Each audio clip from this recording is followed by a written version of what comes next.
Now, as most of you know, our special guests are the Reverend Al Stewart. I'll start with Al.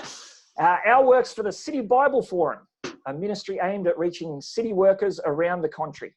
He's based in Sydney, and Al has thought a lot about masculinity from a Christian perspective. He's written one book so far on manhood, and Al tells me that another is on the way. So look out for that. Welcome, Al. Thank you, Akos. Our next guest is Dr Amelia Haines. Now, Amelia is a medical doctor who works in Sydney, specialising in sexual and relational health. She brings an insightful female perspective to this topic of masculinity, as well as a medical perspective. Welcome, Amelia. Thank you, Akos. Okay, let's dive right in. Al, firstly to you. Our culture is thinking a lot about masculinity right now. Could you share with us your thoughts on what our culture gets right and what our culture gets wrong about masculinity? Well, I guess one thing that a culture gets right is that it's important. But I think there's probably two wrong views out there, and they're kind of at either end of a spectrum. The Bible addresses both of them, I think. But let me say, I guess the first wrong view would be the whole masculinity is about the kind of macho bravado thing. There's one book I read listed the wrong way to see masculinity: athletic ability, size and strength, sexual conquests, or economic success. And you said the whole thing about how much grog can I drink, how big and strong am I, how much money have I got? It's all that sort of thing, and that does a lot of harm to a lot of people, and you can see why the critics label it as toxic. So that's one. At that side, this kind of macho bravado thing. But at the other end of it, it seems to me that some people, now maybe it's out of some of the hardcore feminist people who think that life is a zero-sum game, and that if you're going to improve the lot of women, you've got to drag men down. Because at the other side of it is to devalue men and masculinity. And it seems like that it's like water polo, that the way that women can lift themselves up, I mean, I'm saying only some people think this way, the way for a woman to lift herself up is you've got to push men under the water. You see it in popular culture. I'm old enough to remember, you think back through the sitcoms or the television shows, I'm old enough to remember when fathers were actually valued in family sitcoms. So Happy Days, Howard Cunningham wasn't very exciting, but he was there, the calm, non-anxious presence. Or the Brady Bunch. Yeah, sure, Mike wore flares, but, like he was part of the solution, not part of the problem. You move from there, you go forward 10 years and Homer Simpson turns up. Now, Homer's funny, I love him, but he's totally useless. And then you move, Everyone Loves Raymond and Married with Children, and all of the dads in there are useless. Yeah. And one thing that I've got a 6-year-old granddaughter, Peppa Pig, who's incredibly popular. Peppa Pig's dad is a big fat pig. And I guess you genetically expect that, but he's useless too. And so the whole picture of men is kind of devalued. Now, you couldn't make a show that had the mother being useless and stupid, that you wouldn't get away with it. But that's one way you see it. And I guess more seriously, the label of toxic masculinity is really pushed by a lot of writers. I read Clementine Ford's book, Boys Will Be Boys. And Clementine is a very good communicator and a very clever writer. But I expected about 300 pages putting the boot into me just for being a bloke. But I was wrong. It was 367 pages. And it's just everything about masculinity is toxic, is pretty much what she's saying.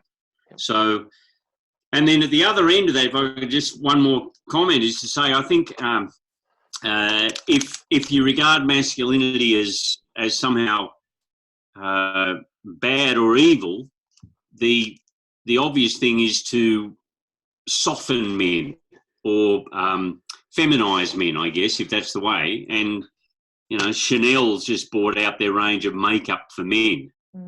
Or I read in the paper the other day about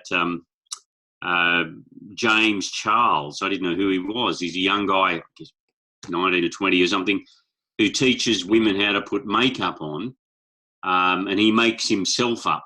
So I had a look today. There's this young guy showing how to make a man's face up like a woman's face.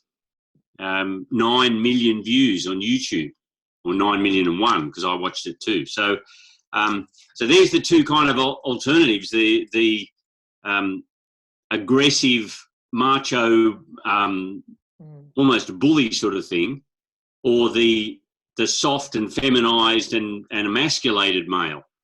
Yep. And that seems to me to be the two great mistakes that are being made. Yeah, so the idea of masculinity as being something very aggressive and something where you are all in it for yourself, as it were, or the other side is where masculinity is inherently toxic in some way. Yes, and so you either devalue it or you declaw men. Yep. We had a Staffordshire Terrier. He's a cute little guy, but we had his batteries disconnected, and it just made him a lot easier to handle.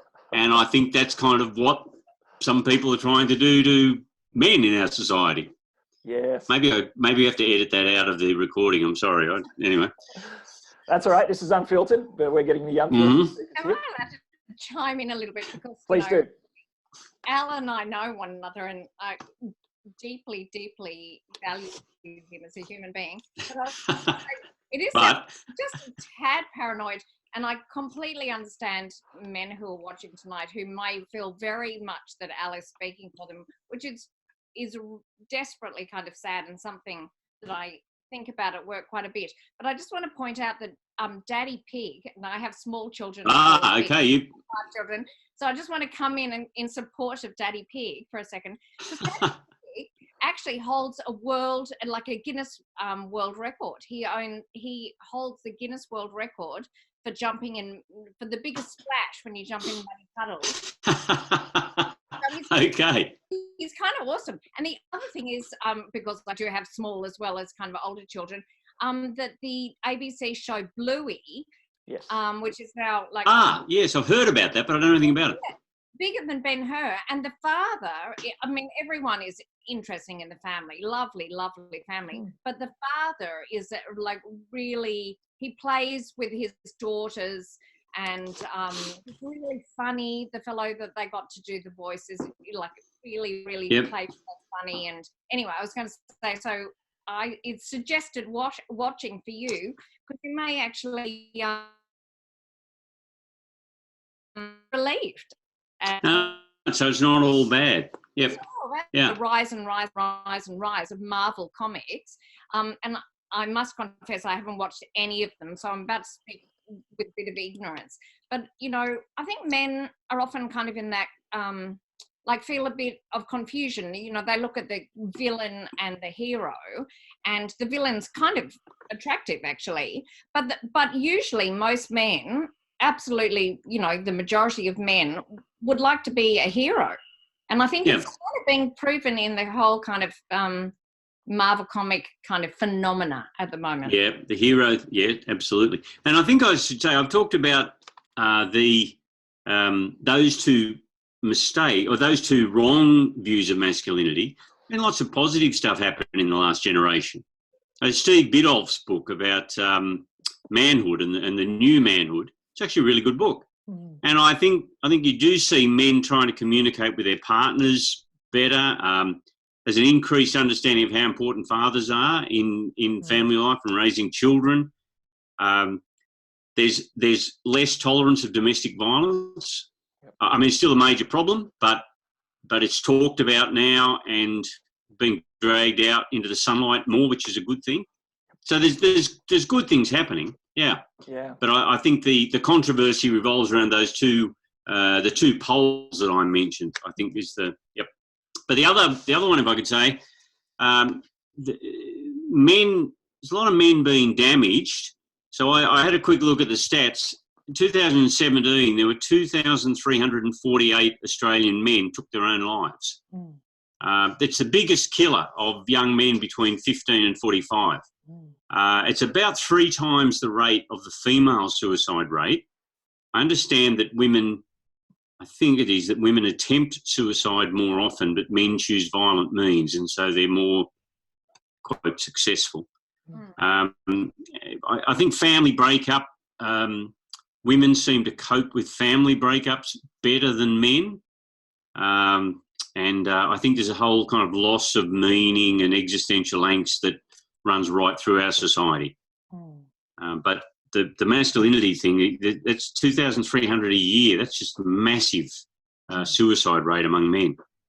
Yeah, and speaking of a loss of meaning, someone who seems to be speaking to that loss of meaning is a gentleman who I'm guessing most of us have heard about, Dr. Jordan Peterson.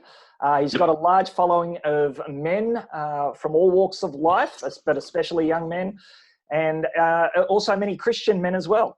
Now, can you speak to that? Speak to why Jordan Peterson has really taken off amongst men in particular. Yeah, I tried to get... Go on, Amelia, please. Yeah, I was going to say, am I allowed to chime in before Please you? do. I think, you know, you're more of a connoisseur of Jordan Peterson than I am. But, you know, I've seen a bit of what he's written and his podcasts and things. And actually, I really quite like him. And he says lots of things that I actually find really resonate with things that I often talk to the men who come in and see me about. And I think one of the big things about his popularity, though, and having older boys as well as little boys who watch Bluey, is that men do kind of grow up and possibly more now, like feeling ashamed and feeling a great sense of shame about themselves, that there's something wrong with them in lots of ways. I think it's one of the reasons there is such a kind of high suicide kind of rate as well. But I think that's been one of the reasons why everyone's kind of flocked to Jordan Peterson, is that perhaps they're kind of seeing someone who can see that males are suffering in society at the moment and feeling ashamed and feeling like they can't speak and can't actually express what they're actually thinking. Anyway, that's my 2 cents worth on that one. Yep. Well, it's interesting that his Jordan Peterson's message, as he speaks, he doesn't speak particularly to young men. He speaks very generally, men, women, old, young. I mean, I've read his book and listened to I don't know how many of his podcasts at the gym, but it's what he's saying resonates with young men. Yeah. I think it's young men that feel the. I tried to get tickets to his Opera House gig in February, and it sold out in like 30 seconds. I couldn't get tickets. And as I don't see, he's not a Christian. A lot of what he says resonates. A lot of what he says comes out of the Bible, or is giving a lot of biblical truth, but not based on Jesus. As far as I can think, his message is life is hard, so grow up, get your own life in order and start making life better for the people around you. And it's young men who hear that and think, wow, I never thought of that. And like, stand up straight. You have a mission in life. And it's young men that grabs particularly, especially if they haven't heard that before. Well, maybe I even had a quote on Amelia. No. I was just thinking it's kind of the hero thing again, like something that idea that, you know, stand up and be more like the hero than the villain. Yeah, make a difference. I knew that Akos was going to ask me that question, so I have a quote from him here. He says this in his Rules for Life. It is for this reason that I tell my students, aim to be the person at your father's funeral that everyone in their grief and misery can rely on. There's a worthy and noble ambition. Strength in the face of adversity. That is very different from the wish for a life free of trouble. There's your hero thing, the one that people rely on, the one that makes a difference. And that's a message that resonates with young men. I'm a fan, but I wonder, and I don't have an answer for this, but I just wonder, why is it that so many Christian men are flocking to him? What is it that our churches aren't saying or aren't doing that he is, in a way? But, you know, just asking the question. Yeah, absolutely. I mean, it's interesting. Some people talk about the idea that some of the preaching can be a bit like Jesus is our boyfriend sort of preaching. You hear that term being bandied about. Yeah, would love your reflections on that. Is that very unfair to say, or is there some truth in that, in the way Jesus is presented in our churches? David Murrow's book, Why Men Hate Going to Church, half that book drove me mad and half of it was brilliant, I thought. So I've met him. He's a good guy. He came out here, spoke for City Bible Forum. Basically what he's saying is if you want to reach men, it's a mistake to preach the gospel as you've got to fall in love with a wonderful man. That will not resonate with men. And I don't think it's the gospel. The number one way that Jesus is presented in the New Testament is Jesus is Lord. I checked it 71 times. The Apostle Paul says that in his letters. Jesus, the Lord Jesus. So that's Jesus as master. Now, yes, he is friend, brother, saviour, of course, but the predominant metaphor is Jesus, or the predominant title is Jesus as Lord or master. And what he does is to give men, call men to follow him, gives us a mission, seek first the kingdom of God, tells us go out and make a difference, serve him and lay down our life for others. Well, that's the message men want to hear. And so I suspect that resonates with women too, but particularly with men. And I think that's the Jesus you need to preach if you want to reach men. Yeah, I don't know. I don't know how I feel about the whole Jesus' boyfriend thing. I mean, I wouldn't want to assume that men feel as kind of positive about that idea as women sometimes do. But I think that, Jesus lets and God lets men know as well as women know that they're enough, like they're acceptable. I mean, we're all massive sinners, but that's been dealt with in Jesus' death. So at that point, we're actually acceptable. So I think the acceptability thing, it's nice if men actually hear that as well. Yes, agree. Absolutely. Yeah. But it's not get forgiven and then go and sit on the bus and wait for Jesus. It's like get forgiven, he'll give you his spirit, and then, man, have we got some work to do? Yes. Yeah. I think that's what blokes want to hear. We're going to make a difference. We're going to see people make a difference for eternity. You mentioned the gym before, which, will probably put off some of your listeners, I'm sure. For people who do go to the gym, there's always that idea of active recovery. So, you've just worked out very hard, but you have a little pause. And during that pause, you keep working out a little bit. So I think in being saved, perhaps we're in an active, an active acceptability. Like we're acceptable to God, but that doesn't mean that you just lie down and do nothing. Yeah, that's right. An active recovery kind of thing. Yeah. Saved by grace for good works, prepared in advance for us to do. And, let's get on with it. Yeah. And so that's a message that really resonates with men. All right. So I think so. Yeah, men want to do things.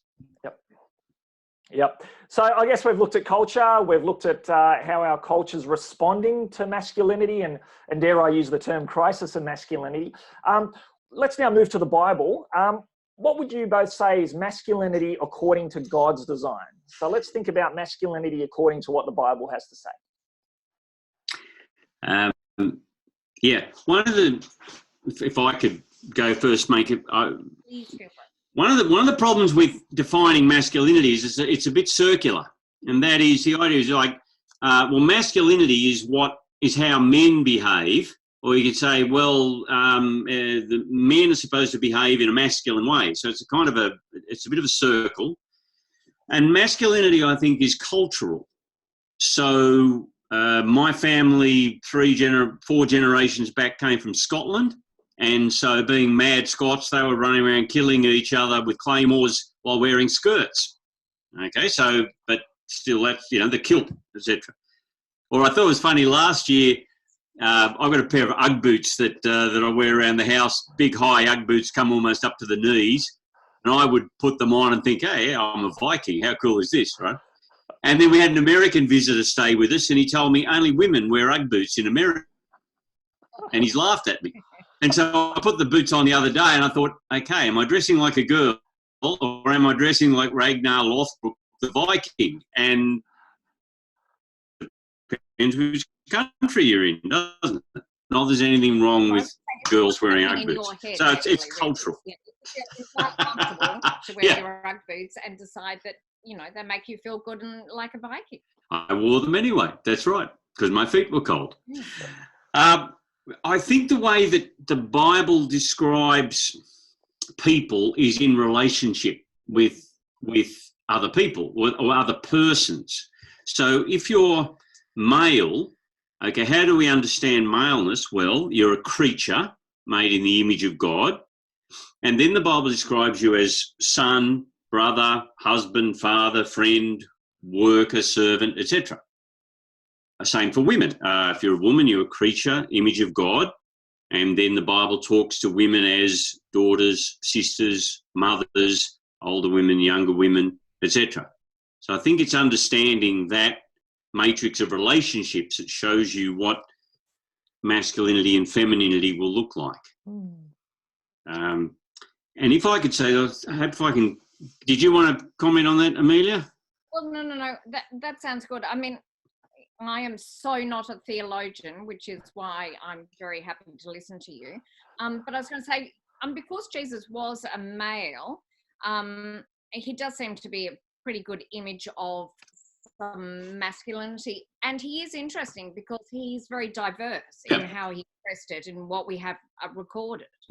Yeah, he was, but you know, he it was very variable. So at times he was quite didactic and, you know, quite aggressive, and at other times he was very, very tender. So yeah, you know, he's a good role model for all men to be able to see something of godly masculinity kind of represented to them. Yeah. Yep, absolutely. So you got strength and compassion, etc. Yep. And sacrifice, let's face it, like the yes, that's right. That's exactly right. And those different aspects were, I guess, dependent on who he was relating to. So dependent on the role. That's right. That's right. And he's always acting for the good of the person he's interacting with. But sometimes the Pharisees needed strips torn off them for their own good. Other times he's holding the crowd up to find that woman who touched his cloak and got healed. Here's my little theory that the feminine and the masculine and the feminine are different to being male and female. Male and female is a matter of biology. So you've got, you know, women 2 X chromosomes and male X and Y. I think I got that right, yeah. Whereas the masculine and the feminine, I think, are character traits. So there's a guy called Alan Medinger, M-E-D-I-N-G-E-R, wrote a book called Journey into Manhood. And he's got some interesting stuff because he says there's certain character traits that we would call, it's not good or bad, he's just saying there are character traits. Some that are masculine and some that are feminine. So if I could quote, the masculine is that which is outer directed. The feminine is that which is inner directed. The masculine faces the world. It's oriented towards things. The feminine looks inwards towards feeling and sensing and knowing, etc. Another one, he says the masculine is about initiation and the feminine about response. The masculine is about authority, the idea of taking initiative and leadership, and the feminine about the power to hold things together. I remember particularly my mum was the glue that held our family together. She was amazing. That was her power. She held the family together. The other one, men are about, masculine's about truth, the idea of doing the right thing, and the feminine is about mercy and caring for the person. And what he says at the end of all of that is you've got masculine traits and feminine traits, and each person has some of those in them. It's the masculine tends to be predominant in men, and the feminine tends to be predominant in women. But there's a continuum of that.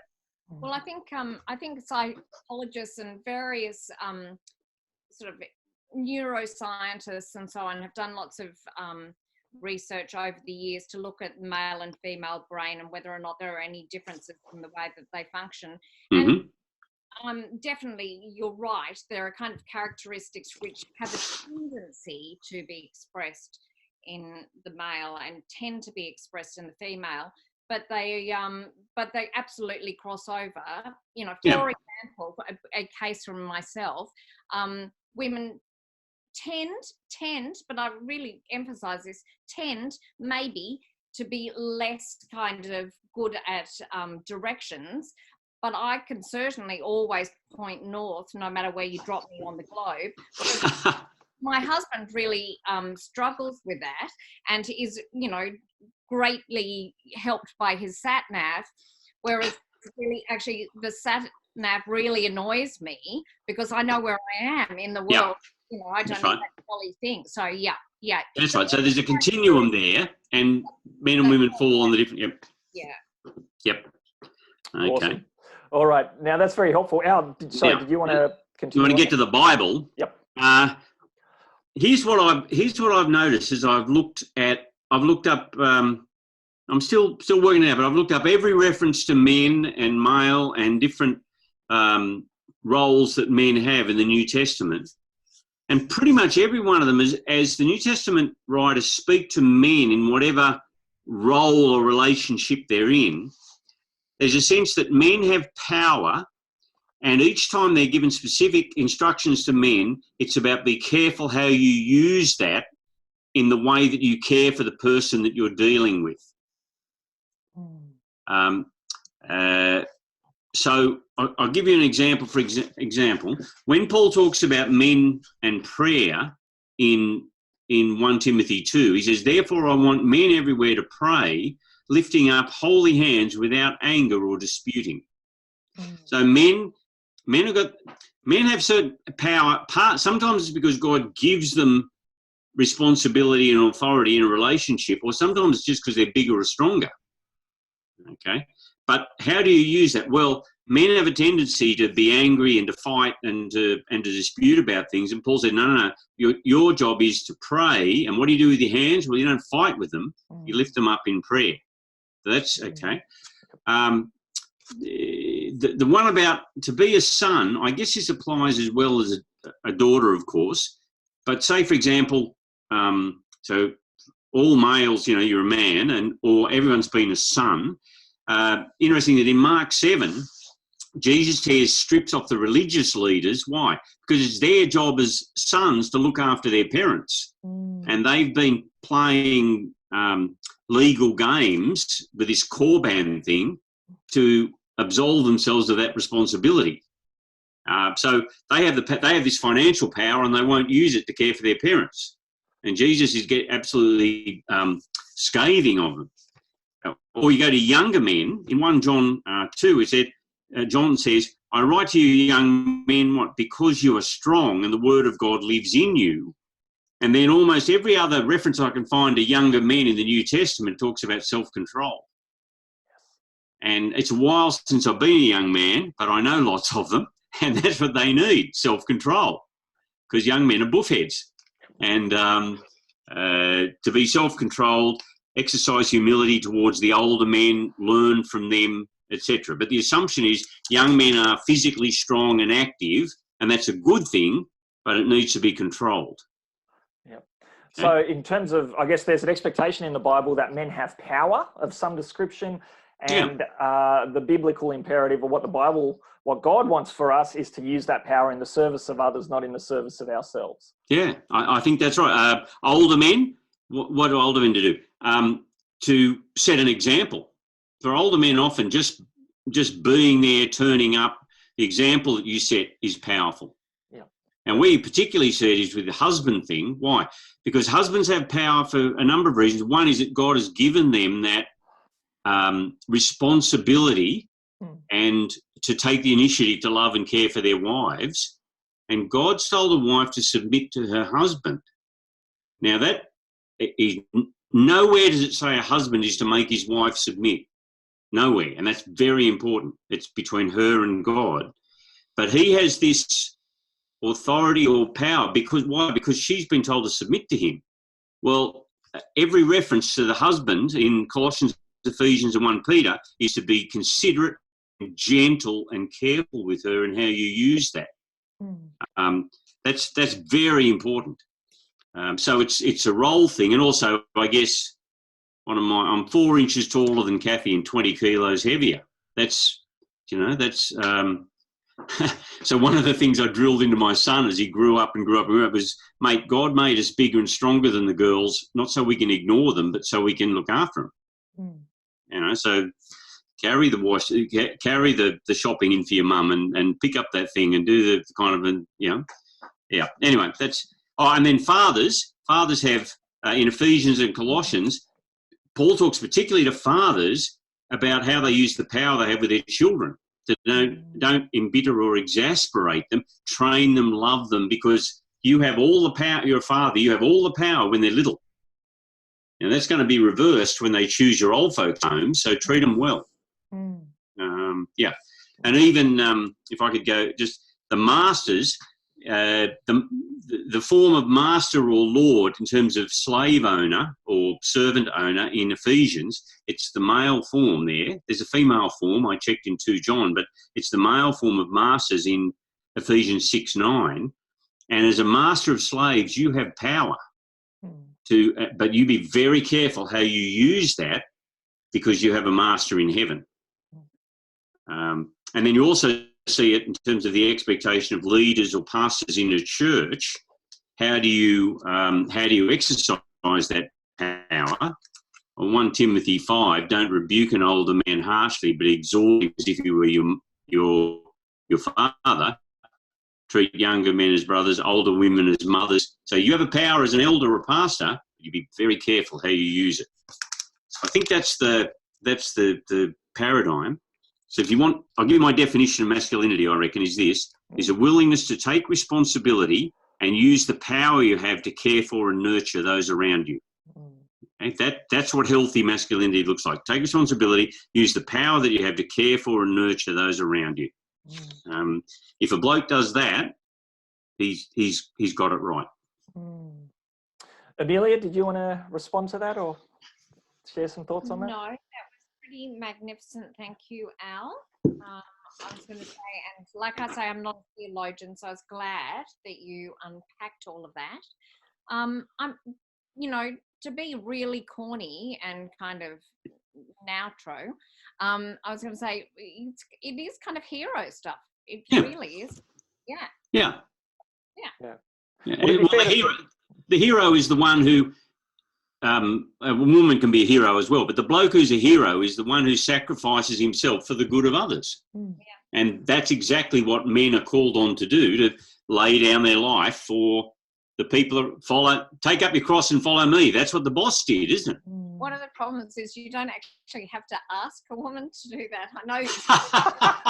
That's exactly right. Really good at doing it. Like, it's a pretty natural instinct. That is exactly right. Yeah. Yep. Steve Biddulph says the difference between men and boys care about themselves, men care for other people. And men need to grow up. You hardly ever meet a woman that needs to grow up. Women get it. But we're not talking about women tonight, but believe you me, we do it as well. Well, yeah, but I think you're right. Much more likely to have a woman who's a growing up than, I've met 50-year-old boys. Totally. There you go. All right. Look, this is no doubt going to generate some questions. And if you do have a question, please put it in the Q&A box at the bottom. We'll get to the questions soon. But for now, we've talked about, I guess, the different roles that men have, father, son, brother, husband, in the ancient world, master. We've looked at what it might be like to be godly in those particular roles. Now moving on and thinking about churches in particular, how can our churches be places where godly masculinity is affirmed and encouraged? In what way can our churches be those sorts of places that nurture and build those godly men? Well, I think the scriptures call on or say that church leadership should be men exercising godly examples, care and compassion, and of course, his role for women to be pastorally active, etc. But that men should lead churches in a way that reflects and encourages male leadership in their families. That's what you see. The male leadership of churches have to be able to manage their own household well, and that's the little household, and the church is seen as the big household of God. You see that in 1 Timothy 3:15. So there's that, and then I think you've got to preach in a way that shows men how the gospel in the New Testament and the call to follow Jesus engages with them and their world. You've got to do that for women as well, but you need to show blokes what difference will this make in my world. I've just noticed how foreign that feels. I've been on this holiday in Cape York and on a cattle station, and I've met, and blokes know I'm a priest, inverted commas. That's the only category that they have no idea how to talk to me or what we do, or kind of, and it takes them about 3 days to stop apologising in front of me every time they swear. And but they have no idea of how anything to do with church or the Bible engages with their world. Now, you need to, when you're preaching, you've got to preach to men and show them what that looks like. And you can do that, I think. Anyone actually in the world at the moment really feels that, like in general, they actually do feel like it really is, does the church have much to say to me? So, it's a bit across the board. But I have to say, in my practice, I see a lot of men who will talk about their churches and will say, there's nothing for me. So in all sorts of different situations, like they will feel that they don't fit with the other men who are at the church. So there's something where we're failing to cut across to, men who are sitting in the pews and make them feel that there are things that would be inclusive as far as they're concerned. So yep. I think it's a big challenge. I think it is very diverse. So I have no easy kind of thoughts actually about how this would be done in the church. But also the opportunity for blokes to contribute and make a difference if they're not particularly bookish or wordy blokes. So if you're a tradie or whatever, how do you do it? Well, I know in churches that have run things like, Backyard Blitz, and they'll go and actually, you've got an old lady who can't afford something, and they go and build whatever it is, or clean up the yard, or use, build things, make things that blokes want to make a difference. But not everyone's going to stand up the front and give a talk. No, but that's really interesting you say that, because I have definitely heard, in particular actually from my own husband, that he feels that most things, the only things that are sort of being offered to men is to man the barbecue and, be a bit more blokey, and the kind of things that would be more up his alley, which might be, discussing the latest Booker Prize winner or something. I don't know. That happens to be my husband. So he would feel quite alienated himself a lot of the time. So in some way, I think we're not reaching actually all sorts of different blokes. Yep. Yeah. Something's wrong somewhere. Yeah. Yeah. Okay. So look, there's a real discussion to be had around that, isn't there? Okay, so moving then, and please again, feel free to put your questions in when we can talk about this further when we get to question time soon. In terms of women, let's move to women now. What can women do to encourage godly manhood in the men around them, whether in their sons, in their husbands, perhaps in their fathers, co-workers? What can women do to encourage that godly manhood in men? Okay, I am going to just dive straight in there with this one. But I was going to say, and then you're going to have to give me a chance to think a little bit more. But I was going to say, one of the first things I reckon actually for women out there is actually not to be too helpful and instructive, actually to kind of shut up a little bit. Only a woman can say that. Only a woman can say that. Yep. Yeah, we're full of ideas. No, we've got loads of ideas often. So we actually have to stand back and think a little bit, as I'm going to do now, while Al says what he thinks, and then I'll come back to you, actually. No worries. Well, I guess if I can say, a little bit of encouragement can make a big difference, and some ways to leave the space for a man to step into. I know sometimes when our kids were little, which is a while ago now, but I'd be away for several days sometimes with the work thing. I'd come back. Kathy would have the house running like clockwork. I know. And me coming back, I could be treated a bit like a nuisance, or So it's the space and encouragement to step into the to do things, to take the initiative, etc. I think that can make a difference. I do indeed in my practice see a lot of women who are very frustrated, which is very sad actually. But what you're saying is very true. Women do cope incredibly well, and often the man, especially in the end, is like a hindrance. I speak as someone, as you know, Al, who's very positive towards males, and I really like them and think they've got loads to offer. So I do feel that actually encouragement, right from when they're tiny, actually, to encourage small males to actually feel that they do have things to offer, is great. Yeah. Yep. And I mean, you can see men at work, and they're making a difference, and they're treated with respect, etc. And then they go home, and they're treated like one of the kids, or they're not really welcomed into their home, and then so that pushes them back to work more, etc. So that it's kind of that can be a spiral that pushes them away from the home and taking initiative, that sort of thing. So what a man really wants, I think, is respect. It's interesting in Ephesians 5, husbands are told to love their wives and care for them. It's laid down their life for them. But a woman is actually told to respect her husband. The word is awe. So really what she's told is to think he's awesome. Now, I've told my Kathy that. It hasn't made a lot of impact yet, but she does. I'm sure there's a lot of women out there rolling their eyes. I don't know if she thinks, but that's the word awesome. When it says, but you translate it as respect. Kathy's good. She does treat me with respect. But I think that's right. Sometimes when I come home and I'm disruptive of the routine, in the past I have felt like I'm not welcome. Well, it is. And we do get the household running like a well-oiled machine often, and it is an impediment when the senior male of the household comes home sometimes. But I think one of the things is that maybe in Western society, I don't know, we're not good respecters of difference. And I reckon part of growing up, and this is where I would include women as not being particularly grown up, we're not particularly good at kind of going, understanding difference and supporting what's different and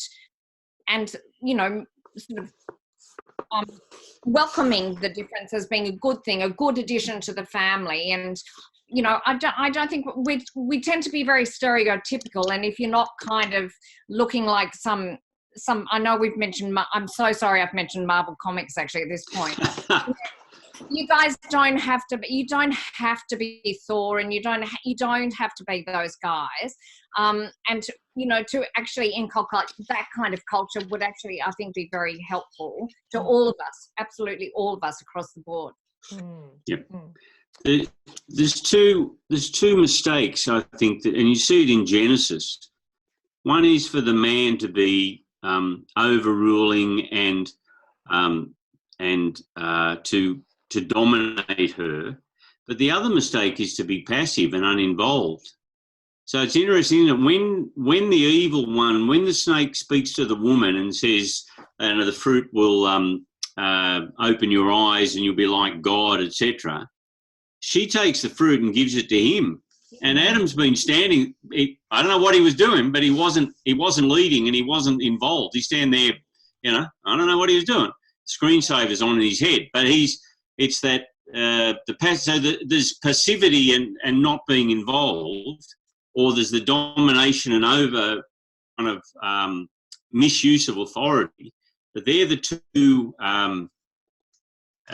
mistakes that men can make. And I suspect often the passivity one and not being involved, that's very often the case, especially when you're married to a competent woman who will run the show. Yeah. Yep. I mean, sorry, Amelia. No. I think what Al's saying is very true. I mean, one of the things I'd like to say now, which is actually, I hope not going to take away from whatever you're going to say, is, but this is a little bit lighthearted, so I hope this is okay. I just want to bring this in now, that life is very hard. Life is very, very hard. So I am actually a very earnest person in feeling that, you know, this is the truth. They're all doing quite a difficult, arduous thing.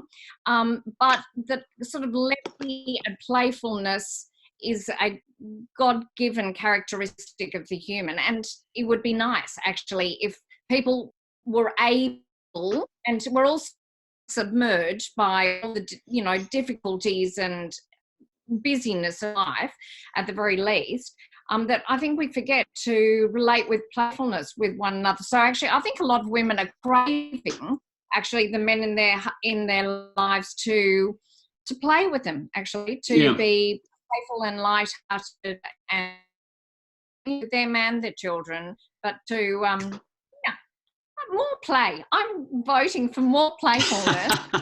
Yep. More Yep.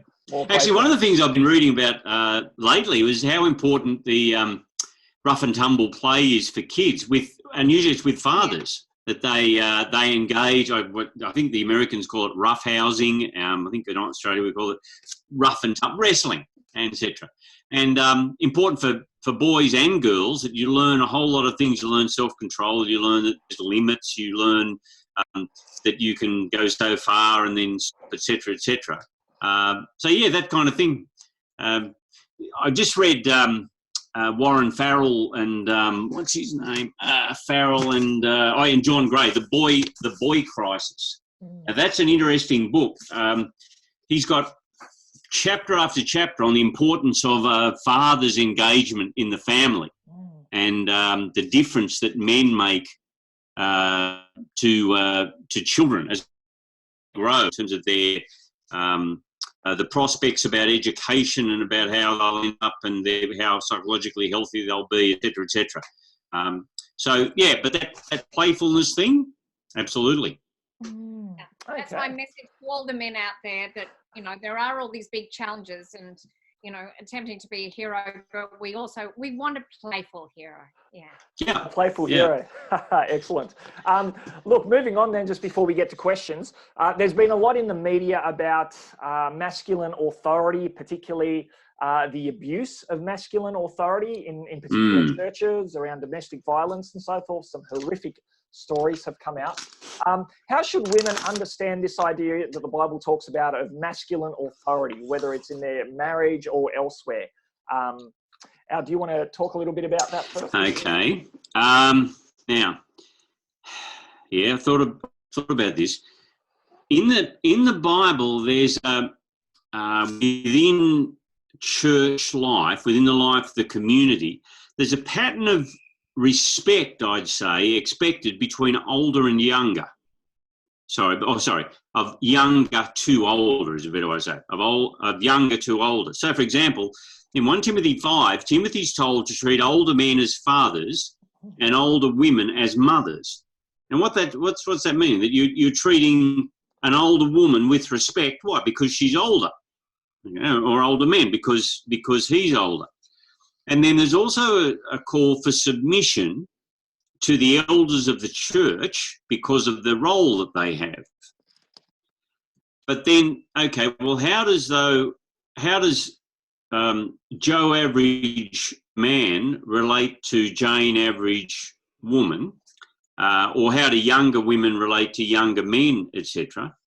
I don't see any particular submission there. There's submission one another for everyone, but it's brothers and sisters. So in 1 Timothy 5:2, Timothy's told to treat older women as mothers, younger women as sisters with absolute purity, which means the younger women are relate to him as a brother as well.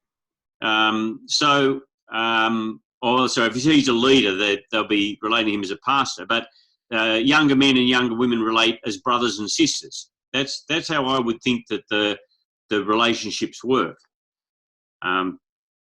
If that's, I don't know if Amelia wants to comment on that. On the domestic violence thing, happy to talk about that in a minute. That's slightly different. No, that's where I feel like, I've got hopefully helpful things to say. So, yeah, I don't know. Yeah, let's move to domestic violence. It's a massive issue, or it has been a massive issue brought out to our attention, and horrifying to think that it happens in churches, but sadly, the reality, I think, is that it does. What can we say about that?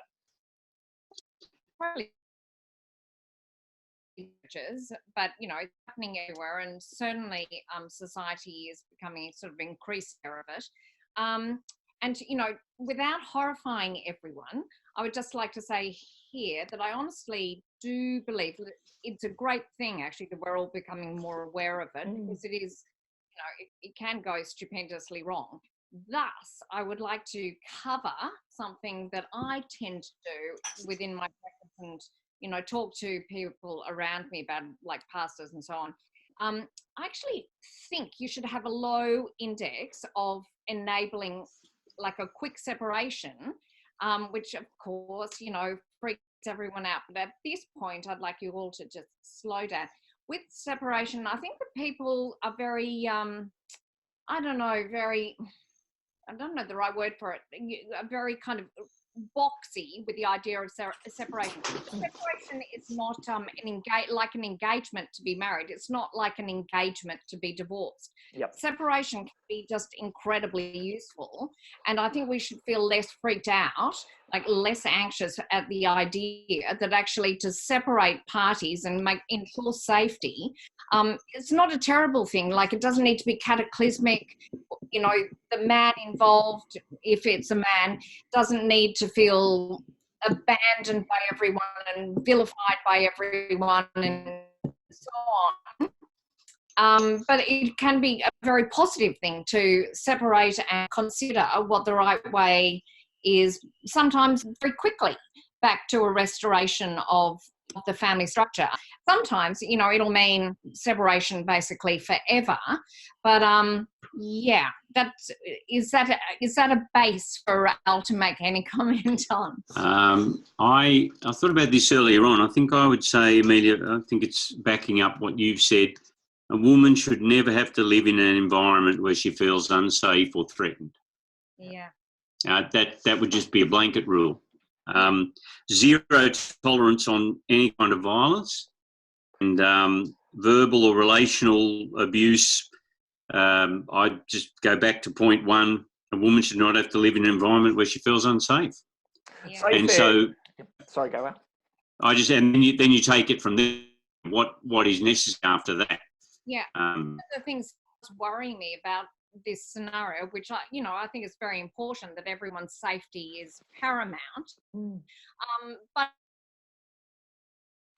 it has in the past, at the very least, and possibly still now, that the male, because it's usually a male perpetrator, but the male, let's just go with that stereotype, is often not cared for as much as he needs to be. Certainly, the woman in that situation and the children need to be, kept safe, but the man needs to be attended to. Yep. You mentioned suicide earlier. I mean, this is a very risky time for men. That they abandon all hope, and the shame of it overwhelms them. And I actually feel very concerned for men in this situation too. And I think churches can do better there, instead of kind of treating the man like he's a pariah, but actually really seeking to get alongside him, truly. Like, when I use the word alongside, I don't mean it in a cheesy way, like in a true friendshipy kind of way. Yep. But I'd say simply, you got to make sure that she and children, if it's the woman, are safe and are not in fear, and then you can start trying to put the pieces back together if they can be, and deal with help him and whatever else. But I'd never tell a woman to stay in a place where she was unsafe or threatened. Yeah, and I would never tell a man to stay in a place where he felt threatened as well, and absolutely can happen. Yep, and domestic violence does go the other way. Yeah. There are women who are violent with their husbands, and their husbands have the problem of feeling embarrassed to report it, or not having it taken seriously, or So unfortunately, that does happen. So to sum up then, in case someone is listening who knows someone in this situation or who may be in this situation themselves, there's nothing in the Bible that says if you're in a domestic violence situation, you need to stay in that situation. Absolutely. Yep. A husband's told to lay down his life for his wife, to love her and care for her. And almost every time that a husband is mentioned, the emphasis is on being considerate and gentle with her. All right. And so if he abuses that, he's invalidated his right to live with her. That's right. For however long it is. Yeah. So at that point, it is a pastoral situation in the sense that the husband isn't doing the right thing. He needs counselling. And at the very least, the woman or the children, the family who are in danger, they need to be in a safe place. They need to be either, as Amelia said, separated or removed until this situation can be resolved. Yep. Or whatever it is, get her safe, children safe, then you can start trying to put the pieces back together if they can be. If they can be. Yep. Yep. Okay. All right. So feel free to ask more questions about that. It's now 8:30, so we'll head into our questions, and it's great to see that they've been coming in. We've got 22 questions at the moment. We'll start with the very one at the top, and then we'll go down from there. So the first question comes from Isaac. It says, how are the character/behavioural traits that you associate with masculinity, for example, being strong, sacrificial, compassionate, standing up for truth, etc., distinctly masculine traits, when women can and do and also should exhibit these qualities also? So how are these particular traits masculine traits when women should also exhibit those qualities? Has God actually designed... The idea is... Yep, go on. sorry. Yep. I was just going to keep going. Yep, the question then goes on, has God actually designed for any traits to be distinctly and exclusively found in biblical masculinity and not in biblical femininity?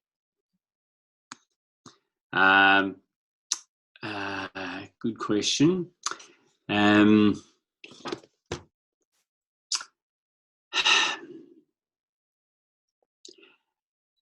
As men live out their relationships, they'll do it in what I would call generally in a more masculine way.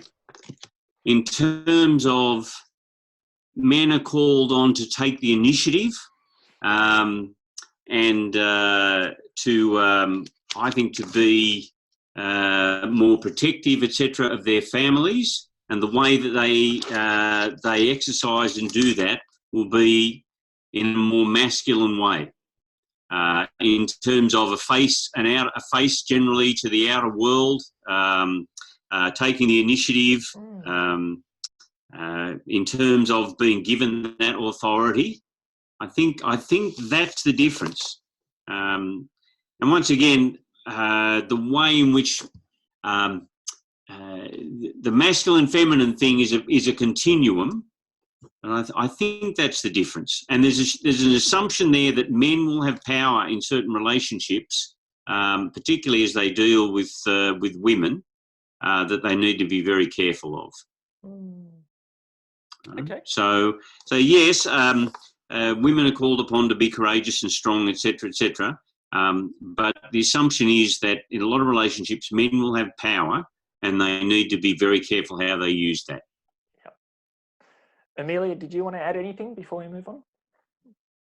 No, not really. I was going to say Isaac's question there, if there is a distinction masculine or feminine in characteristics, it's an interesting question, because like Al just talked about then, there is such a continuum, and certainly women do exhibit, and are asked to in the Bible, some things that are seen as being very masculine. And like I said before, women very quickly will jump to sacrifice, just, to be completely generalized there.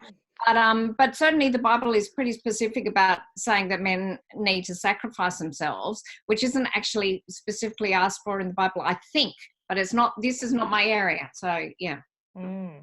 Okay, look, I think this question is coming back in a variety of different ways. So I guess we'll keep circling around this question because it's a very good one. But the next question relates to it. It says, what's our, this is an anonymous attendee, said, what's our mission as men? At church, I don't hear any application that's different from women, so nothing specific for men. If we're married, we're the quote unquote head of the household, but what does that really mean? How does it look? Okay, your mission as men. Well, first of all, you should be praying and lifting up holy hands without anger and disputing. You ought to be caring for your parents. If you're a husband, you ought to be loving your wife and taking the initiative to love her and care for her, to lay down your life for her, etc.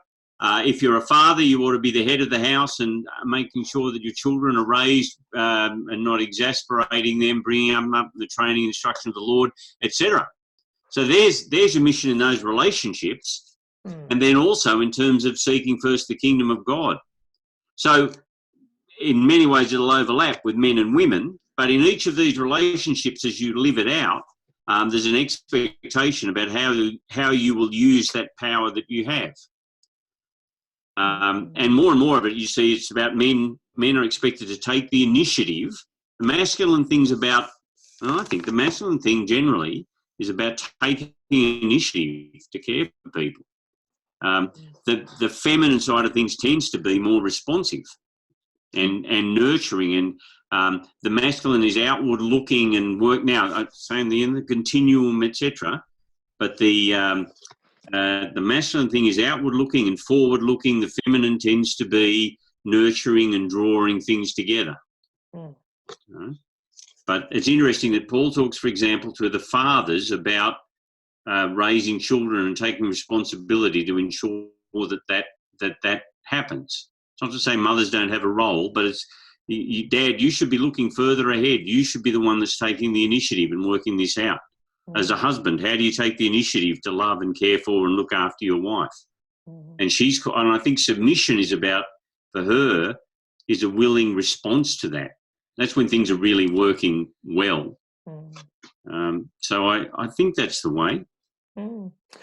Amelia, could I just jump in at this point and ask, in the relationships where you counsel, do you see healthy or unhealthy patterns of relating in terms of men taking the initiative, women following, or vice versa, that sort of thing? Do you want to comment on that, where you've seen it work well?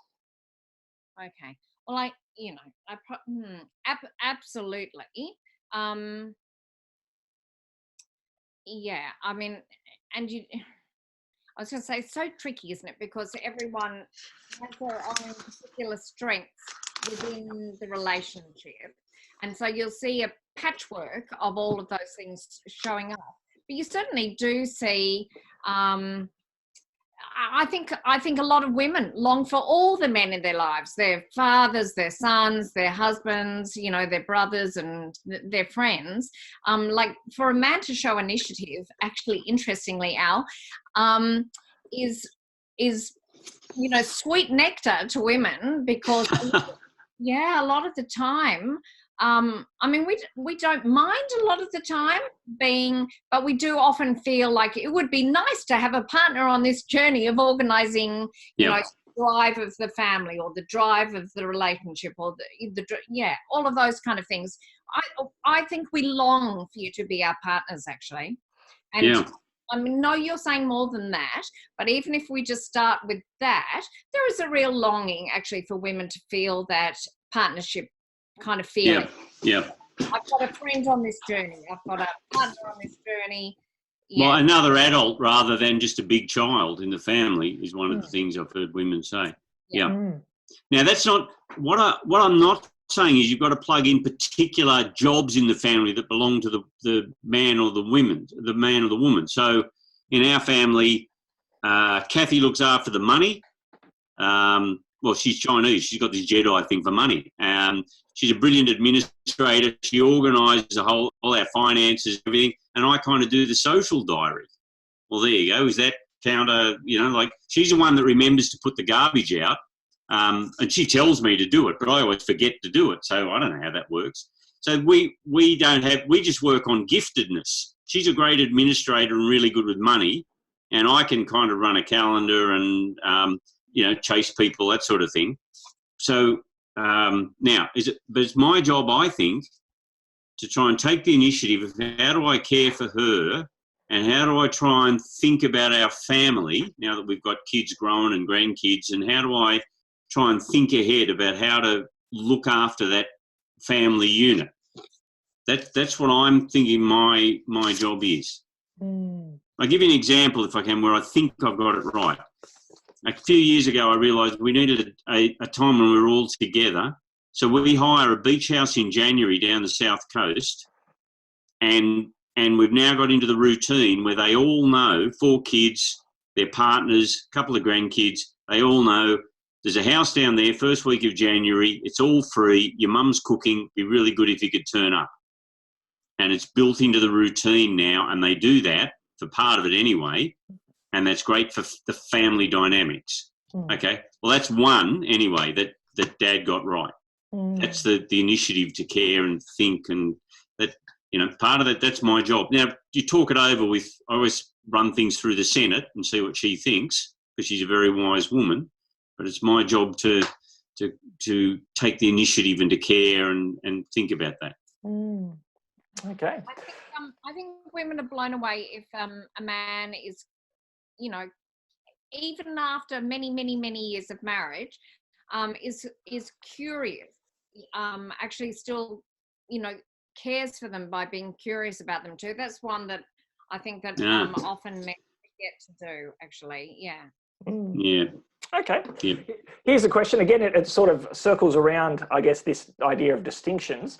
A lot of the distinctions that we see in the Bible are based on the relationship that men have with women, or that men have with their children. They're relationally geared.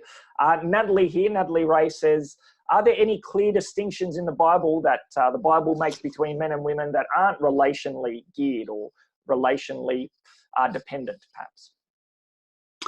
Aren't relationally dependent. Yeah, so it's not based on, as I'm understanding it, Natalie, it's not based on the particular role you're in, but it's just, this is what a man is, full stop, regardless of what role you play.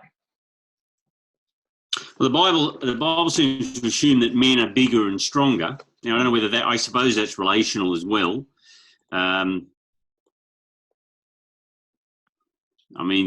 The childbirth and reproduction is just assumed as well. I don't know. I'd have to think further on that one, mate. I'm not. Yeah, no, that's an interesting question. I don't know whether there is there or not. I don't know. Now, I have to take that one on notice. I'm not sure. I can prattle on, but I don't have a clear answer on that. Oh, no, that's the purpose of these webinars, to get people thinking. Okay. So hopefully we're all doing thinking on this journey.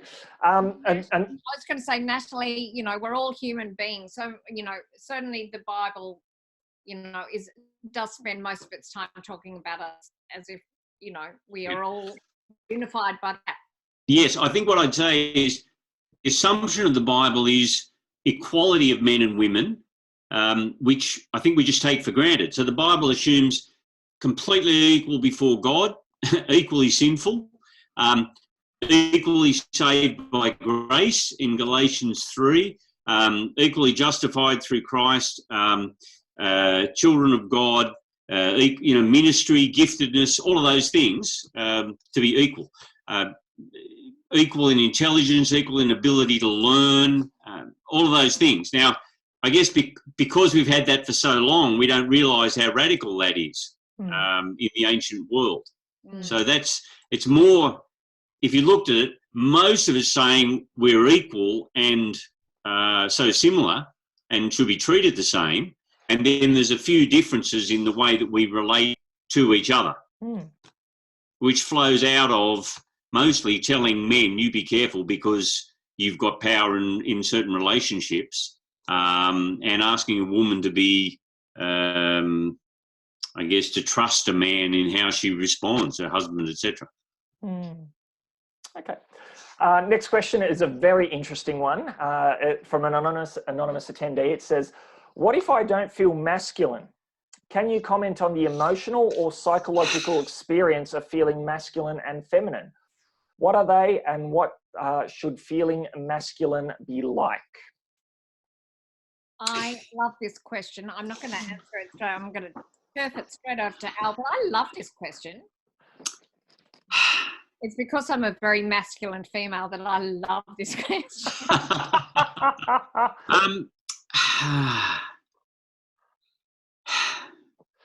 I think, yeah, it is. I've thought lots about this. Now, if I could say, I grew up in a family, rugby league, instant coffee. My dad was a prison officer.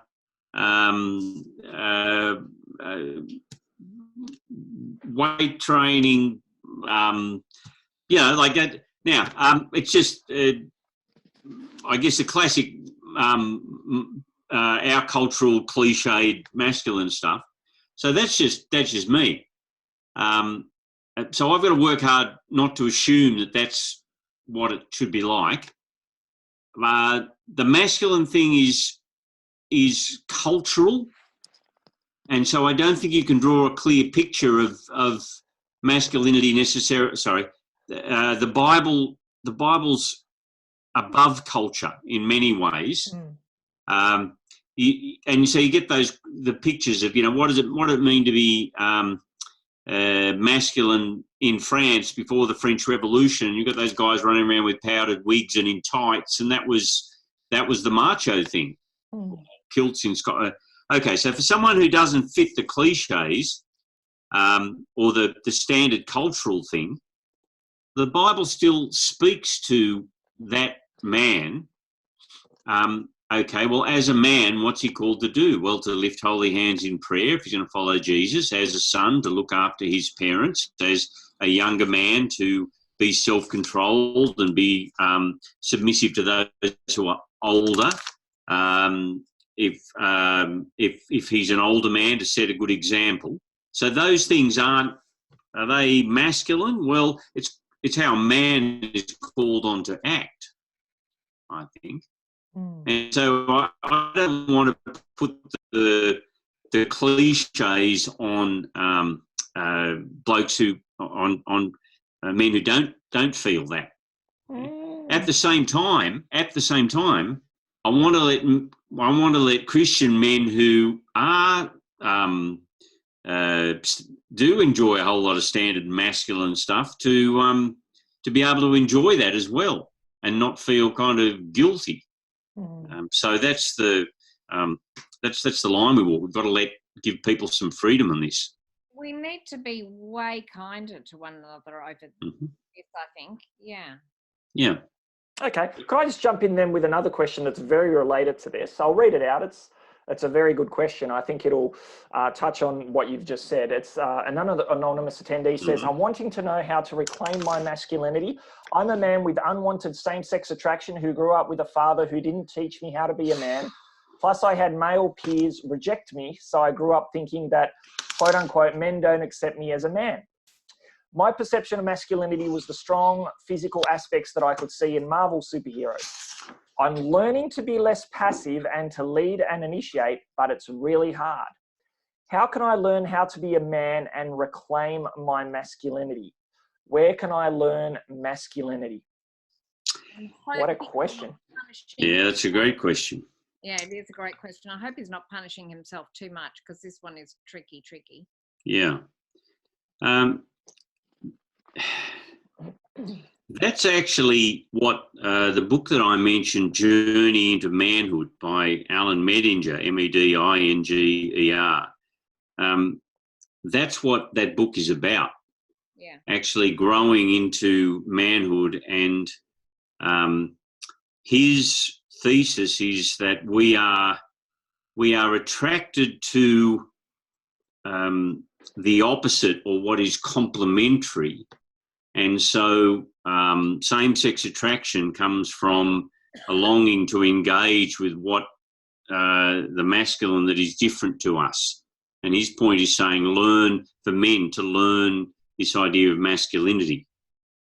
I guess for this man who's asked the question, one of the big things would be strong male company I don't mean the macho cliche. I mean the strong, emotionally, morally, Christianly strong men who will welcome him into their company. Yeah. And the company of elders and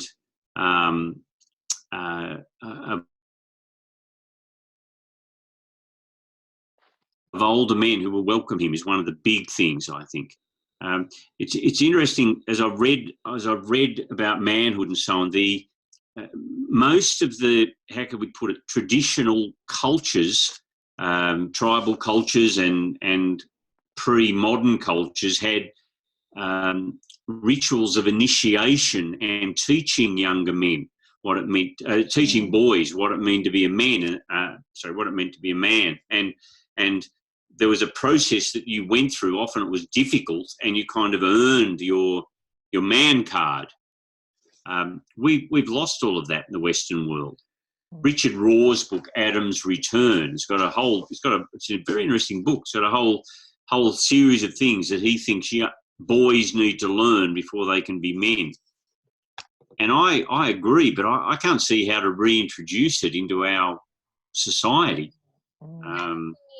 The other thing here is that this is all based on, and no one knows the answer to what I'm about to say here, really. I mean, that's the other thing, which is so hard to sort of say to anyone out there, really.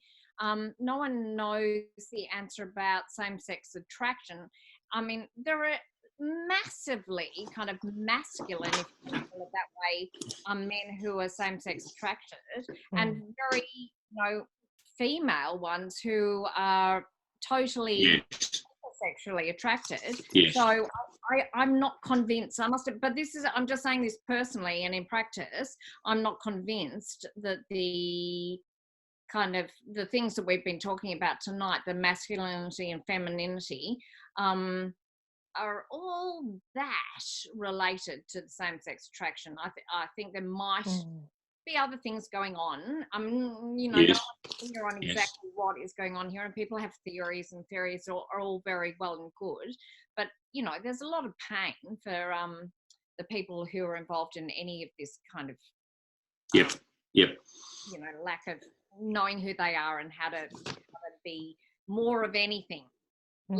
Less same-sex attracted. It's a horrible kind of pickle that people have. And certainly, this poor person and other people like him can't plug himself into electrodes and, shock it out of him, which is, the kind of thing that's been suggested to people in the past. So I don't know. I don't know that he has to go and sign up to play AFL to feel less same-sex attracted. In fact, could in fact make it worse. I don't know.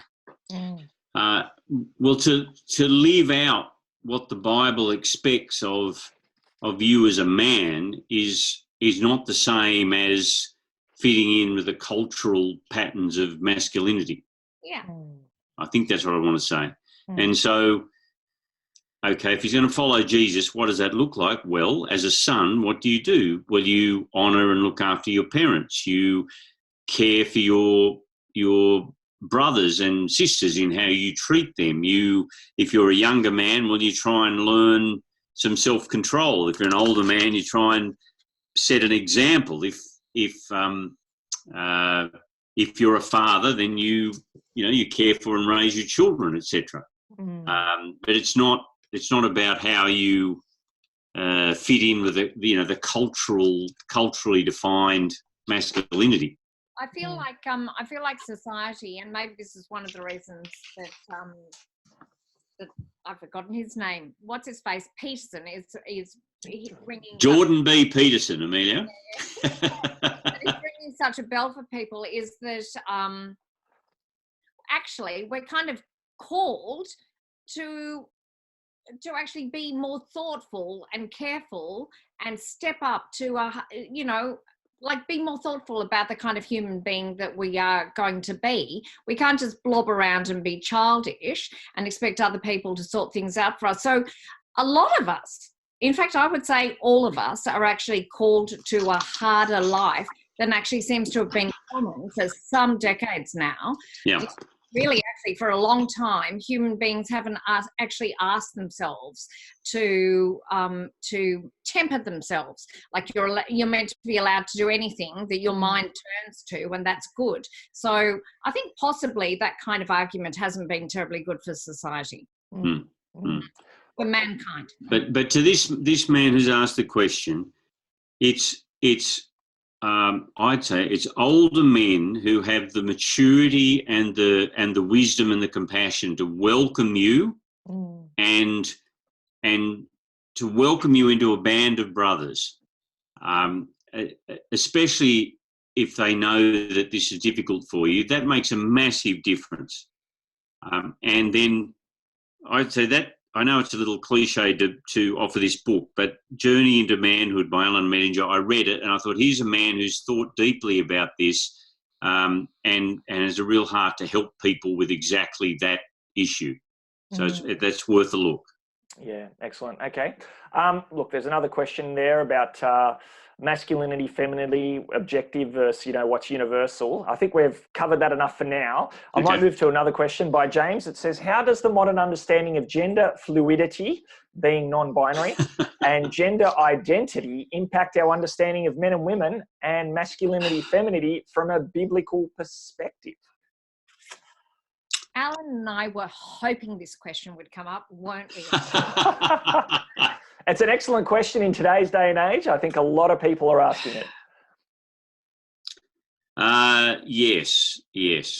Okay. Well, here's what I think, and I'm not on social media anyway, I guess, so it doesn't matter for me, does it? And I'm going on holidays in a few days, and there are only two sexes, male and female, and sex is defined or allocated, or whatever the word is, not at birth, but at conception. And that is, you either have double X chromosome and you're a woman, or you have an XY chromosome and you're a man. And that's a biological fact. In fact, every cell in your body is that you're either a male or a female. Now, until reasonably recently, I think there have been people, and you've got to have great compassion for people who have this, what must be a massive heartache, and that is that they feel that their gender, which is the culturally accepted way that we act out as a male or a female, I think is the best way to put it, that their gender is different to their biological sex. And my understanding is, and I'm happy for Amelia as a doctor to correct me, but that it has been known as gender dysphoria. And that is that your body and the gender that you feel that you are as a person are not in line. Yeah. It's been, until recently, it was actually regarded as a medical problem. But now with the movement, and I think it's a continuation of kind of radical individualism, that not only can I choose my how I will live, not only can I choose my sexuality, but now I will actually choose my gender, and we have to go with that.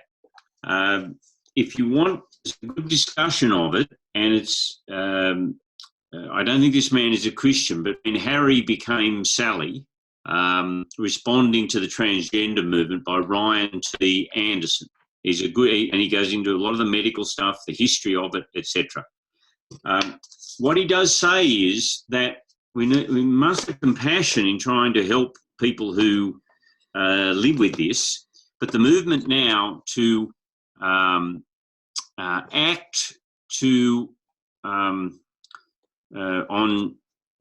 transition people even as children, to give puberty blockers and hormone injections, etc., to children, and that's beginning more and more in the USA, etc., isn't doing anyone any favours. In fact, if you leave those children alone and just let them go through puberty, it's 80 to 90% of them then happily actually adopt that their their biological sex and their gender identity line up after puberty. And even sex reassignment surgery for people in later life doesn't seem to help the psychological problems that people have, and suicide rates, etc., actually go up after that. I think what we're seeing at the moment, though, is that the transgender movement, it's beginning to get out of control. Because when you paint over the baseline on a tennis court, no one can say when a ball is in or out. No one can say right or wrong, and that's what we've done. So I read today that there's a transgender woman. There's a biological man who wants to live as a woman but has not had reassignment surgery. In Canada, he is now suing 16 beauty consultants because they will not give him a Brazilian wax job, even though he is still biologically a male. Now, that's going to court in Canada. And people are starting to look and think, wait a minute, the lunatics have taken over the asylum. And there's also growing conflict between the feminist movement, the transgender movement, because the feminists who have fought so hard for space for women and particular rights for women, etc., are now seeing males who identify as females wanting to come in and take that, be welcomed into that space. And where the sharp end of it is at the moment is in professional women's sport. So we've painted over the baseline. Who knows where it all goes? Now, in terms of the differences between men and women are seen as a good thing. And so there's a certain element in which this kind of radical individualism doesn't apply in the Bible. You're a creature and you need to understand that. You need to understand how it is that God has made you and who you are. At the same time, we need to treat them with great compassion, because I can only imagine, I don't know what it's like, but I can only imagine that it is a massive heartache to live with that. But punishing the majority and trying to change the reality of biology, etc., in order to accommodate a tiny minority of people, ultimately I think it's going to end in tears. Yep. Yeah, it's a big issue, a massive issue, and so many things are caught up in it. Amelia, did you want to speak to this from your particular perspective? Well, I mean, yes, I will say something.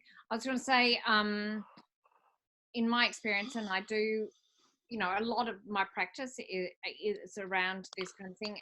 Everyone is in who has these kind of concerns for themselves, or their family, because it involves everyone around them. Is a particular case. I think that's really important too, that everything is so particular for a person's case. I mean, certainly Al, you know, was going on about the biology of the cells, which is true, of course, that we do have double X and XY. However, we do, interestingly enough, have some aberrations to that occur quite, you know, naturally. Yes. At conception, and have caused confusion in the medical fraternity in the past. You know, they have made calls at birth where actually, you know, they're not necessarily going along with the cell biology and so on. So it is a very, very complex case.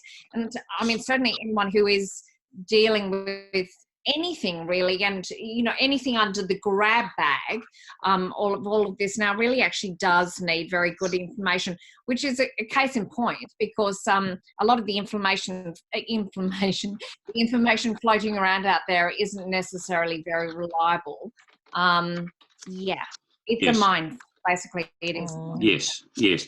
What I want to say is there are there are exceptions to this double X and XY, etc. And some people are born with complications there.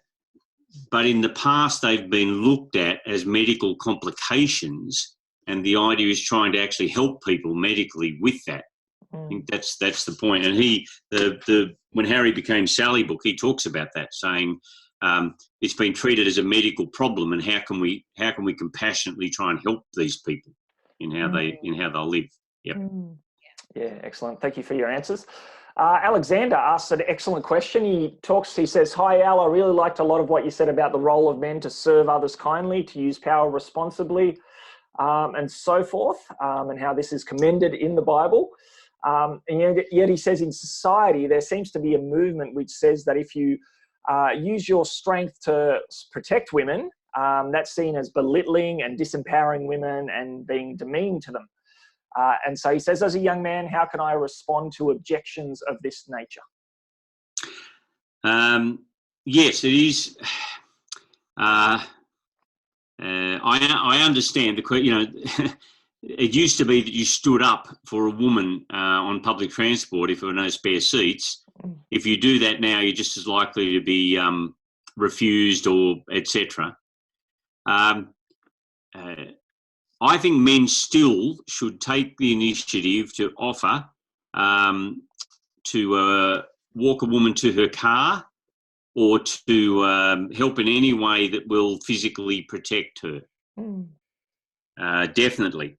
And I've got an article in the little book that I'm trying to write. I've got an article by a young woman who said she stood outside the Melbourne cricket ground on her own and was heckled and abused by a whole lot of groups of men going past, drunk, etc. And there were other men there who did nothing. And she was bemoaning the fact of gentlemen, what's going on. So I think men are... If you think there's a possibility that a woman may be mistreated or be in some kind of danger or whatever, take the risk that you might feel like an idiot if she refuses you, but you should offer. Can I interject at this point too and just, throw my 2 cents in? I was going to say, it's basically, you should never feel like a fool if you did such a thing, because you are just extending kindness. Yeah. At the very least, to another human being, and there is absolutely nothing wrong with that. Yeah, that's right. I can't walk through a door in front of a woman. My mother drilled it into me that you don't do that. Well, that's just politeness. Yeah. If a woman walks up to me at work and she's standing and I'm sitting, I've got to stand up.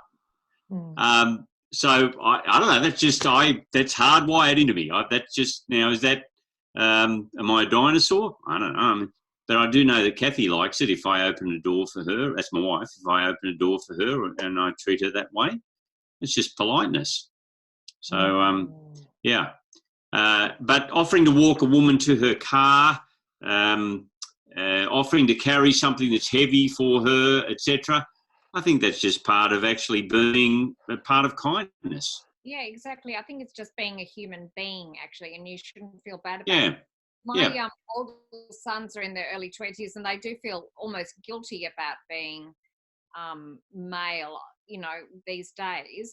And I think it's very hard for men, in their 20s to actually behave in a kindly and respectful and generous way to women, but even extending that to other males, they can feel quite embarrassed about being male. Well, I've had the reverse. I've had a young woman stand up for me on the train. Now. Well, I'm 60, so I figure, well, I'm old enough to be a dad. Good on you, young one. Thank you.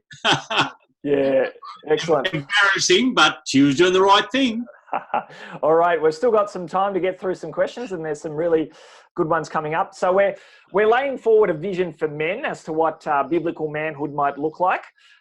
This question asks us about what it means to follow Jesus when we can't fulfill that mission. So Joel Creek says, how does men aiming to be heroes match up with Jesus' teaching and the Bible's teaching that men can't be their own heroes, they can't make it? That's why they need Jesus. Isn't part of the problem telling people that they have to be either super emotionally in touch and very meek and mild, or you have to be super strong, always doing the right thing and leading strongly, not showing weakness, heroes, whether the gospel, I'm thinking, which the gospel cuts across that. Giving people, and I think this is the crux of the question, giving people a huge and perfect vision that they can't live up to without grace. So we're putting before people a vision of what it looks like to be a man. Doesn't that cut across the Bible's view that, hey, none of us can fulfill those sorts of visions? We need Jesus. Well, it depends what you mean by a hero. If you mean someone who's totally self-sufficient and can do everything themselves, then of course none of us are. And of course we all need the Lord Jesus, and we need to be forgiven and to become his man. And we will all, if we say we're without sin, we deceive ourselves and the truth's not in us, etc. But when Amelia talks about hero, what do we mean? We mean someone who is still, a broken, imperfect individual, etc., but who sacrificially cares for others. And that's what we're looking for. So, if you want to be a husband, okay, a husband's told to lay down his life for his wife in the way that Christ laid down his life for the church. Well, that's been called on to be heroic. What it'll tend to be is that, it's the death of 1,000 cuts rather than one, like you're dying by millimetres day by day. It's rarely one great big thing, but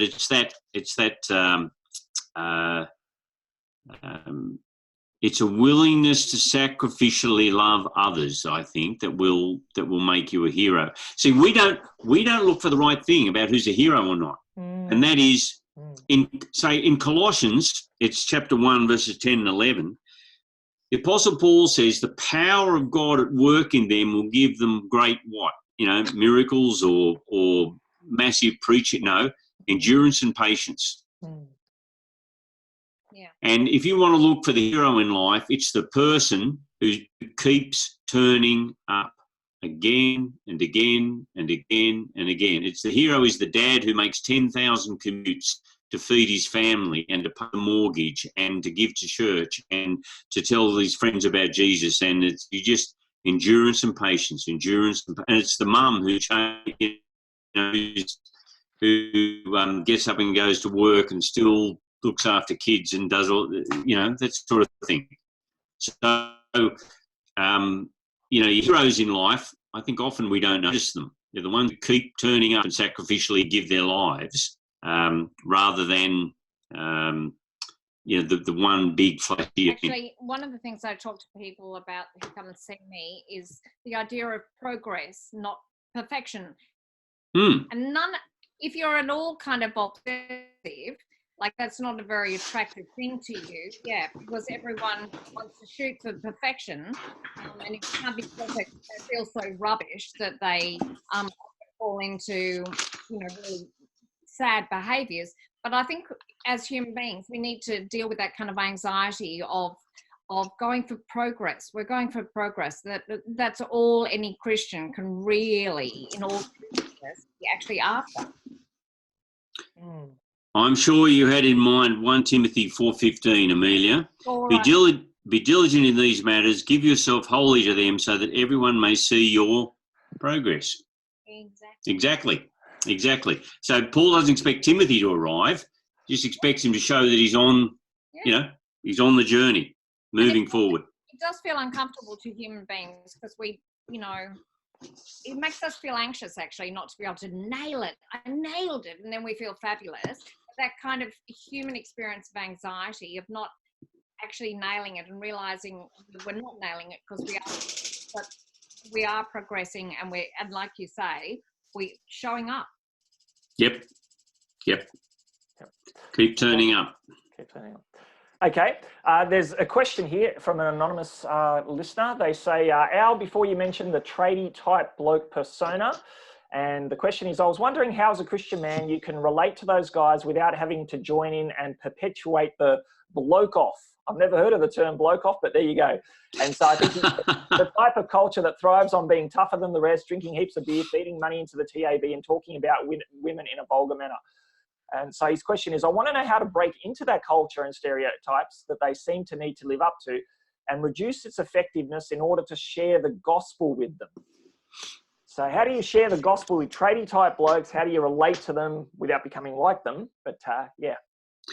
Well, usually when men are together, they're doing something. And so I've read a little bit of C.S. Lewis. I know this is a egghead thing to say. C.S. Lewis has got a book, The Four Loves, and his chapter on friendship is really interesting because his friendship is usually around or about something that blokes do together. And so it'll be men who get together to, whether it's to work on cars or to play sport or to, a running group or whatever it is, play basketball. It's when you're doing that together that you can get to know blokes. And then a whole lot of the other stuff, well, the language you use or how much they drink or whatever, that's peripheral in some ways. There may also be some contexts that you don't want to be in. If what the blokes are doing together, you really can't be there, well, then maybe you just can't. Like at a strip club or something like that, where I'd say that if it's hard, probably hard. That would be a difficult context to share the gospel in, I would think. So that's a hypothetical. I don't know, but I think that would be difficult. But one of the guys I've just spent the last week with up in the bush is restoring an SLR Tirana out of these. He's got a 6-litre V8 engine to put into this 1970-something Tirana that I can. Well, if you're into that and you're doing that together, that's a fantastic thing. So you do things together with, particularly with men. I think that's how you do it. But as they get to know you, look, I don't drink, so I haven't had a drink for 13 years and 14 days, and I've just got a way that I explain to blokes why I don't drink. I like it too much, so I pulled up. But I can't tell that it stops. That makes much of a difference to blokes when you're spending time with them. So I think that's the way. Okay. What are you doing together? What is the thing that blokes do things side by side? Now, I know it might be a little bit of a cliche, but women tend to talk face to face and relate, but blokes want to do something together. Well, what are you doing together as blokes? Go and hit a golf ball. Go and watch the football. Go and do something that men can enjoy together. And I think it's good to have men-only groups. Not only men-only groups, but it's good to have because men relate to each other differently when women aren't there. There's a level of relaxation and directness that men can have with each other that can be very healthy. Some great wisdom there. Okay, we've got just over 10 minutes to go. There's a couple more questions that I think we should try and get to. Anonymous attendee asked the question, is the general model of church to sit and listen to the pastor a feminine model? In the workplace, men generally don't sit and listen, they do things. So is the general model of church to sit and listen to the pastor a feminine model? Presumably that's going to make it difficult for men, as in the workplace, men generally don't sit and listen, they do things.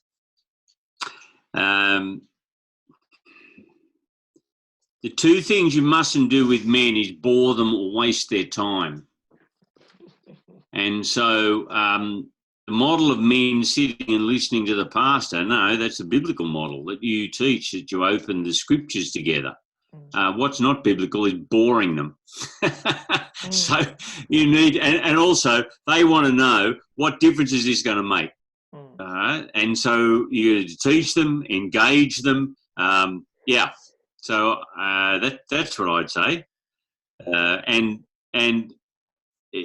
pastors, if you can make the message of the Son of God dying on the cross and rising again so we can have eternal life in a new creation and we need to change the world, if you can make that boring, that's quite an achievement. So don't bore them.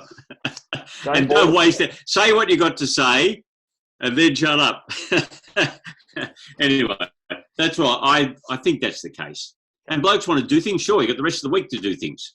And you need to give men the job of reaching other men or of doing stuff that's useful, sure. Mm. Yep. But also the other problem is we've got guys who are operating at very high levels in their jobs, and pastors aren't thinking hard enough about how to engage them in stuff that's kingdom work. Got a bloke who's running a multi-million-dollar company. He turns up, what's his job at church? Oh, handing out books at the door. Well, that's important, but there'll be other things that he can do as well. Mm. Yep. Okay. A question here from Janelle Muller. She asks, can you comment on how godly women should or / can exercise authority over men in workplace relationships? Now, obviously, I want both of you to chime in on this one. Janelle Mueller is my very good friend, and she's the marketing manager of City Bible Forum. And it's interesting because I've watched her lead a team of men and do it brilliantly. So there you go, Janelle. You thought you were going to sneak this one in. And what's been interesting is she doesn't have line authority. So she's working as the marketing manager, but she's working with the city directors around the country. But she's managed to lead this team in a way that's different to how a man would do it. It's almost, I guess, in a kind of a feminine way, that she has the authority of competence, and she really knows what she's talking about, and so she'll give suggestions and invitations in the way that she's done this, rather than give direct instructions. Mm. So it's been interesting to see how Janelle has done this brilliantly. Mm. I think women can lead men in the workforce, but I think it's a little harder for them. They're working uphill a bit in terms of women leading men. That can be a challenge. But I think generally women will need to do that in a different way to what men might lead men. Mm. I think that's the... Janelle is very good at it. Mm. There you go. Amelia, any comment on this? I knew you were going to remember that you had to come back to me. I don't even know who you are. I was going to say, personally speaking, I very fortunately have never had to lead men in the workplace. Not really. So as a doctor, it's a very collaborative kind of thing, I suppose, being a doctor. So certainly I've worked with men professionally at my level and above, all the time. And I don't particularly like being in authority of basically almost anyone. So it's not something that I crave in my personality. So what would I say? Actually, I mean, I know there's the biblical thing, but if we're trying to get a job done and we're working with colleagues who are either senior or junior who happen to be male, I personally actually would be thinking that you'd be doing it in a very female way, like in a very similar way, sorry, Al, to what you just said, where if you're respectful and you're competent at your job and you're just expecting them to step up and be competent at what you're sort of suggesting that they do, and respectful about it, that's probably what you have to do. But as you can tell, I am in no way an expert on this one. Very happy to leave it alone. I see, Akos, I think the male leadership is specifically about the church as a family model that reflects the smaller family of God. I don't think the New Testament directly addresses women leading in the workforce. But just the different dynamics of how men and women relate, I think, means that women will have to be, will lead men in a different way. So, for example, as a young woman that I end up working for a bit at the church I attend, Kate is the ministry operations director. It's kind of an administrative position, but she's great. And how does she lead? Well, it's almost like, as a team, this is what we need to do, is her attitude. So she gives me jobs all the time, and I'm very happy to do it. Why? Giftedness and getting the job. She's very gifted administrator, and it's collegial.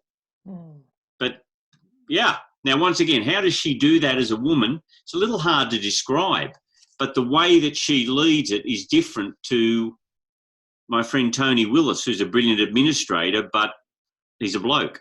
So there's a difference in how it's done. It's intuitive, but it's hard to kind of nail it down exactly.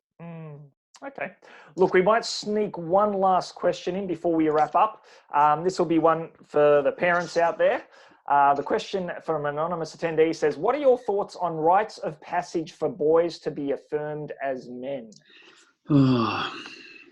If you've got about 2 minutes out, and Amelia, if you've got any thoughts. That's the whole thing about that book, Adam's Return, by Richard Rohr. He's got five hard truths that boys need to learn to become men. Life is difficult. You're not that important. It's not all about you. And then the last one is you're going to die. I can't remember the fifth one. The answer is, I'm not sure. We've had lots of negative transition things, like, oh, we'll take you out and get you drunk, or we'll take you out and get you laid, or whatever it is, that stupid negative stuff. Okay. But a positive thing, I've known some dads who've taken their sons on a long road trip, or they've taken their sons away for a weekend, some time together. I think the idea of time together with the kind of men who would function as male elders could be a good idea. But I got to say, I think we need things like that, but I haven't worked out what they would look like.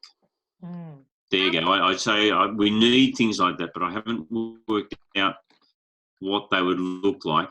It is important as boys grow up for them to be hopefully surrounded by strong male elders, older men who are positive role models.